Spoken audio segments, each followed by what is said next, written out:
Currently I am working on the redesign of the Cormorant and the Flycatcher, which are Caldari Destroyer class ships in the game. This is my first ship design, or even ship redesign. In the beginning of doing this ship redesign, I was looking at just screenshots of the Cormorant from the game, and as you can see, it's like very arcadey. It's very like over-exaggerated nose, and then we also have these fin things. I began the thumbnailing process of figuring out what the new shape could be. So I knew I wanted to keep the fins quite prominent and the nose, but then also I really liked the way the caracal has been looking, and the blackbird, of like the sleekness and the flatness and the fierceness of those ships. So I started off doing these. I was very nervous because it's the first thing that I'd been doing ship-wise. It's always nice to just go a bit crazy at the beginning. None of these were going to go further than this, but it was nice to get the shapes out of the system, and then also things like this, you can kind of get a bit too close to Mordor's Legion, a little bit. But it was nice doing these fins, and then also bringing in the antennas, because they're a really nice touch of the late redesigns. So after that, our director said maybe gone a bit too far, so tone it back. Went back to looking at the Cormorant again, realizing what I liked about it, the fins, the flat nose, and the flatness of the overall shape. And started thinking about what if the fins could overlap each other. So we have these coming through, but keeping the fins, but again, like maybe getting too close to Mordor's Legion. And then we decided this one had something interesting about it, so maybe we could try and push that a little bit further. And came out to like this, and we were like, just keep going.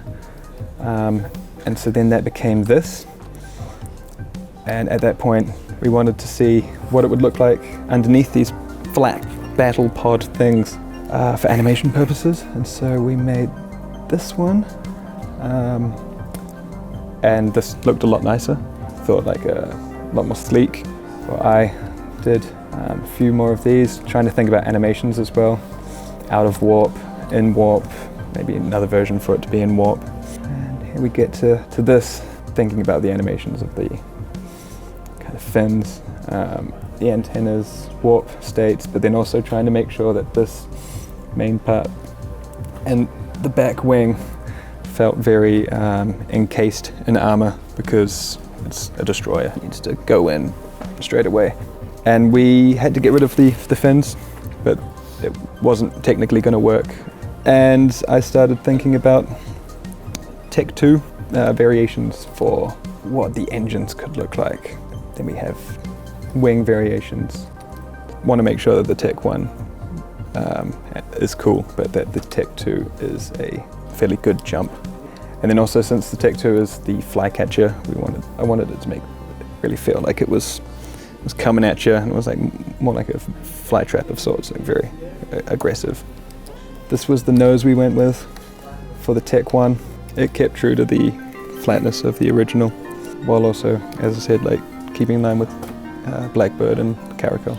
And then with the Flycatcher role being that it needs to stop ships from warping out, I wanted it to look like maybe there was a lot of tech being rammed into that front nose. This is actually the one we went with for this Tech 2 variation. Nice kind of animations that can happen there. But these were the other explorations as well, which is always fun to do, and very worthwhile to make sure that the idea you go with is hopefully a good one. And yeah, that was the thumbnailing process, I guess, for making this redesign of the Cormorant.